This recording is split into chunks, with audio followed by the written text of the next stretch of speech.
সমন্বয়ক এবং সহ সমন্বয়ক মিলিয়ে 158 জন সদস্যের নতুন কমিটি ঘোষণা করেছে বৈষম্য বিরোধী ছাত্র আন্দোলন। সেই সঙ্গে সমন্বয়ক কমিটি বর্ধিত করা হবে বলেও জানানো হয়েছে। শনিবার 3 আগস্ট সমন্বয়ক রিফাত রশিদ এক ফেসবুক বার্তায় এই কমিটি প্রকাশ করেন।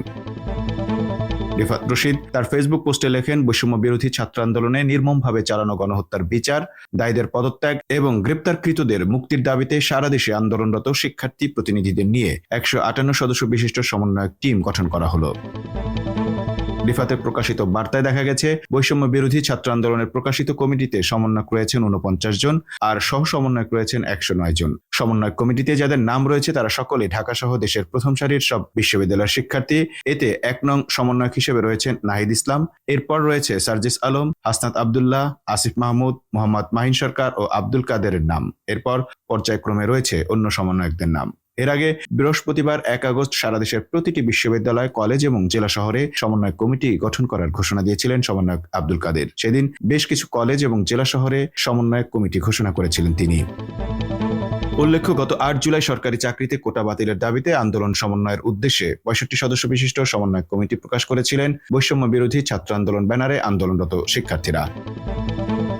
অন্যদিকে বৈষম্য বিরোধী ছাত্র আন্দোলনের অন্যতম সমন্বয়ক আসিফ মাহমুদ আন্দোলনরত সবাইকে শনিবার কেন্দ্রীয় শহীদ মিনারে জড়ো হওয়ার আহ্বান জানিয়েছেন। শুক্রবার রাতে ফেসবুক স্ট্যাটাসে এই আহ্বান জানান তিনি।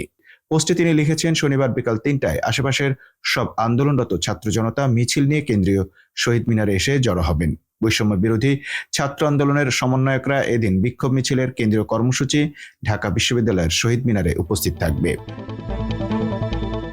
এদিকে কোটা সংস্কারের দাবিতে সারা দেশে বৈষম্য বিরোধী ছাত্র আন্দোলনের ডাকা শান্তিপূর্ণ কর্মসূচিতে হামলা ও হত্যার প্রতিবাদে এবং 9 দফার দাবিতে শনিবার সারা দেশে বিক্ষোভ মিছিলের ঘোষণা দিয়েছেন আন্দোলনকারীরা। একই সঙ্গে রোববার থেকে অনির্দিষ্টকালের সর্বাত্মক অসহযোগ আন্দোলনের ডাক দেওয়া হয়েছে। শুক্রবার রাত 8টায় ফেসবুক পোস্ট ও ভিডিও বার্তায় এ ঘোষণা দেন বৈষম্য বিরোধী ছাত্র আন্দোলনের সমন্বয়ক আসিফ মাহমুদ ও সহ সমন্বয়ক রিফাত রশিদ। সর্বাত্মক অসহযোগ আন্দোলনের ডাক দিয়ে সারা দেশের মানুষকে অলিগলি ও পাড়ায় পাড়ায় সংগঠিত হয়ে কর্মসূচি সফল করার আহ্বান জানিয়েছেন তারা। কোটা সংস্কার আন্দোলনকে কেন্দ্র করে গত 16 জুলাই থেকে দেশের বিভিন্ন স্থানে সহিংসতার ঘটনা ঘটতে থাকে। এসব ঘটনায় সরকারের পক্ষ থেকে এখন পর্যন্ত 150 জন নিহত হওয়ার তথ্য নিশ্চিত করা হয়েছে, যদিও বিভিন্ন গণমাধ্যমে এই সংখ্যা 2 শতাধিক বলে দাবি করা হচ্ছে।